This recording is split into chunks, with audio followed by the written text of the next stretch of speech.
Bon les amis, je vous prends avant la vidéo parce que j'ai cru que j'avais fait une énorme bêtise. Dans cette vidéo, vous allez voir, je change les guides de soupape avec la presse. Et le truc, c'est que quand j'ai emmené pour faire rectifier la culasse à Zurich, ils m'ont dit que normalement, la culasse, on la passe dans un four pour la chauffer et les guides de soupape dans de l'azote pour les refroidir pour que ça rentre, pour dilater le métal. Et une fois que ça reprend la température ambiante, et ben, elle se serre et puis elle bouge plus quoi. Et moi j'ai pas fait ce procédé là, je suis allé directement à enlever. J'ai bien respecté de pas dépasser 1 tonne de pression. Donc j'ai eu beaucoup de chance, ils ont tout regardé, ils ont rectifié la culasse et heureusement je l'ai pas abîmé. Donc à part produire chez vous ce que vous allez voir en vidéo, je pense qu'il y en a, fermez les yeux parce que vous allez péter les plombs. Bon, enfin en tout cas, je l'ai fait et j'ai eu de la chance, tout est nickel. J'ai présenté les soupapes, elles passent toutes nickel. Donc après, on les rodera. Je vous montre ça et je vous laisse sur la vidéo. Et voici la culasse rectifiée. Alors, faut savoir que j'ai enlevé 0,08, donc 8 centièmes si je me trompe pas. Donc c'est très très peu. Donc c'est cool, c'est qu'elle était vraiment pas beaucoup abîmée. Mais je l'ai quand même fait nettoyage, rectification, parce que vous m'aviez beaucoup dit en commentaire que c'était bien de le faire. Et c'est vrai que vu que tout était démonté, que c'est cool de l'avoir fait. Voilà. Bon, maintenant je vous laisse sur la vidéo.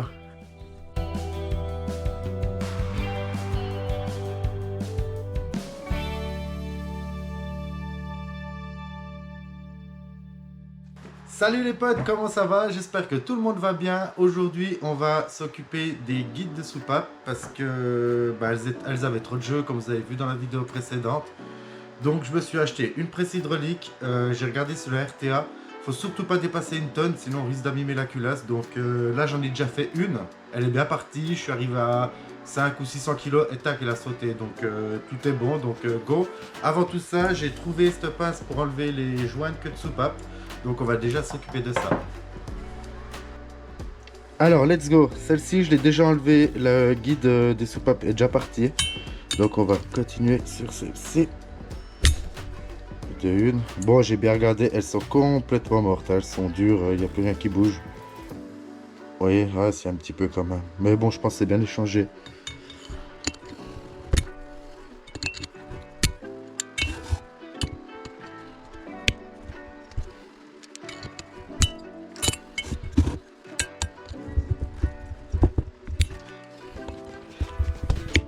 Ça va, elle est débloquée. Ok. Donc voici les joints queue de soupape. Si jamais j'en ai trouvé des nouvelles, on les changera. Alors maintenant, on va s'occuper de faire sauter ces guides de soupape avec la presse. Et il faut surtout pas qu'on dépasse 1 tonne. Donc voilà, ça c'est là le guide de soupape qu'il y avait, donc celui qu'on va changer, celui que j'ai réussi à retirer. Et pour le retirer, je savais pas trop comment faire. Je pense qu'il existait des espèces de cales qu'on met dedans pour pousser. Moi j'en avais pas et j'en ai pas trouvé, j'ai pas cherché non plus. Et du coup j'ai pris une mèche que je suis venu gentiment enlever, ça passe pile poil. Hop, et là je viens appuyer et tac, ça sort le guide de soupape. Donc go, c'est parti. Donc voilà, la culasse est ici, j'ai ma cale ici, donc ma mèche que j'ai fabriquée qui est appuyée en butée sur le guide de soupape. Ça dépasse pas le guide pour pas abîmer la culasse. C'est vraiment bien mis. Et donc ici, on voit que si j'appuie, ça lève et je dois pas dépasser 1 tonne. Donc là, je suis déjà à 600 kg et après, elle va venir. Normalement, on est nickel. Et donc là, je vais appuyer gentiment. Je contrôle.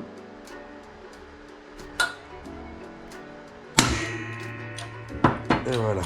Alors, je pense qu'elles étaient quand même bien collées.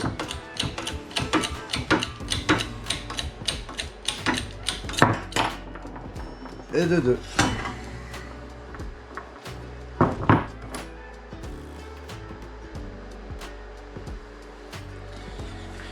Alors, j'ai beaucoup de chance parce que quand je fais sur le baromètre, là, sur le truc, j'arrive à entre 7 et 800 kilos. Et après, ça s'envoie direct. Ça fait un bruit un peu pas trop catholique, mais je pense qu'elles sont vraiment collées depuis le temps. Donc voilà, une deuxième de sortie, je les fais toutes et je vous reprends après.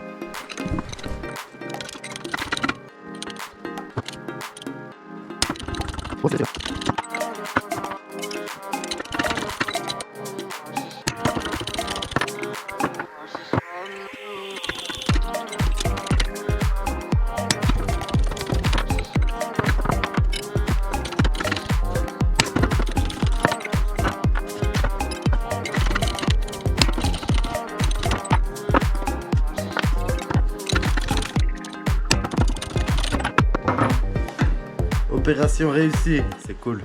C'est un peu impressionnant quand j'entends péter. Moi qui n'ai pas l'habitude, ça me fait un peu peur. Bon alors les potes, c'est cool. Mon petit outil a super bien fonctionné. Je suis content. Ça a réussi à bien partir. Alors ça claquait un coup parce que j'arrivais... Il y en a une, je suis arrivé à 1 tonne. Mais j'ai pas dépassé les 1 tonne, donc c'est vraiment cool. Les anciens guides de soupape, les joints queue de soupape sont là aussi. Donc j'en ai tout des neufs. Pour les soupapes, j'ai acheté du coup des neuves. J'avais déjà commandé quand j'ai posté la vidéo. Vous m'avez dit que ça servait à rien. Alors du coup je sais pas quoi faire, si je nettoie les anciennes et que je remets les anciennes ou si je garde quand même les nouvelles, mais je pense quand même que je vais remettre les nouvelles et on verra bien ce que ça donne. J'ai pensé qu'au bout de 287 000, donc 287 000 km, je pensais forcément que c'était un petit peu usé, mais d'après ce que j'ai compris, non, pas du tout. Donc je vais quand même mettre les nouvelles, on verra bien ce que ça donne. Je vais faire aussi rectifier la culasse de 0,10, je crois qu'on m'a dit en commentaire. Donc, bon, avant de placer les nouveaux, je vais quand même nettoyer pour pas qu'il y ait une petite merde entre la culasse et mon guide de soupape. Donc là, je vais mettre du nettoyant frein, tout bien nettoyer et je vous reprends après.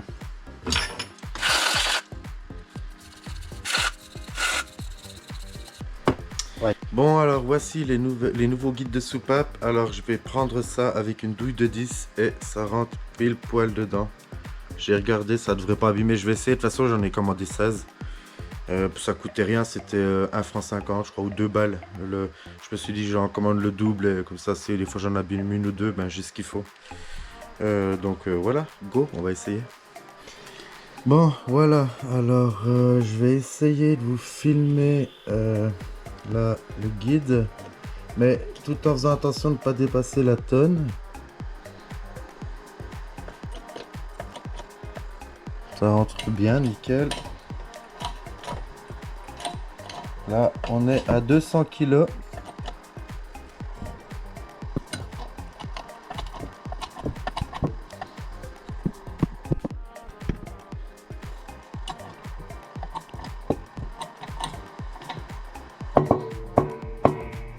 Tac. Alors nickel, c'est bien rentré, j'ai mis un petit peu de WD avec le guide, franchement c'est bien, des fois ça fait à la fin, ça, on voit que ça force un peu, mais le principal c'est que je dépasse pas les 1 tonne. Donc je les pose toutes et ben, je vous reprends après.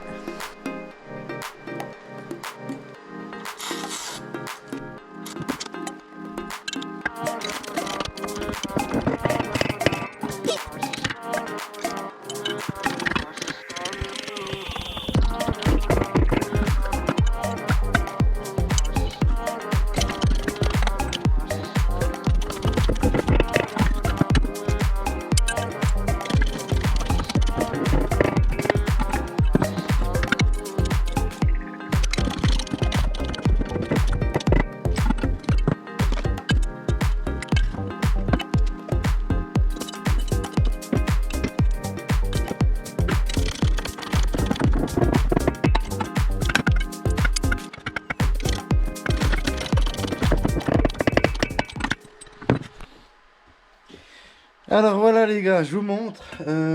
Celle-là, c'est nickel.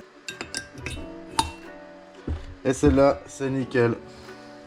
Donc voilà, on va contrôler le jeu. Ouais, il n'y a pas beaucoup de jeu. Je sais pas si je prends une ancienne, si c'est... Ouais, c'est pareil. Dites-moi si du coup je nettoie les anciennes et je remets les anciennes ou si je mets les nouvelles. J'aimerais bien mettre les nouvelles pour... Wow, voilà, pour m'éclater, mais à vous de me dire.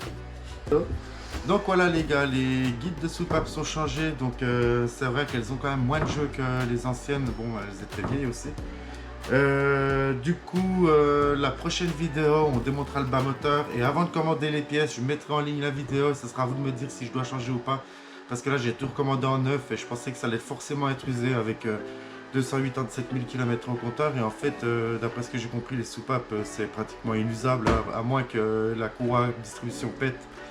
Au pire c'est pour ça qu'on les change, mais moi je pense que je vais remettre les neuves, je vais tout remettre en neuf parce que je les ai achetés et que je les ai, mais dites-moi c'est vraiment pas bien de faire ça, dites-moi le et je le ferai pas. Donc voilà, je vous souhaite plein de bonheur et à bientôt les amis, ciao ciao.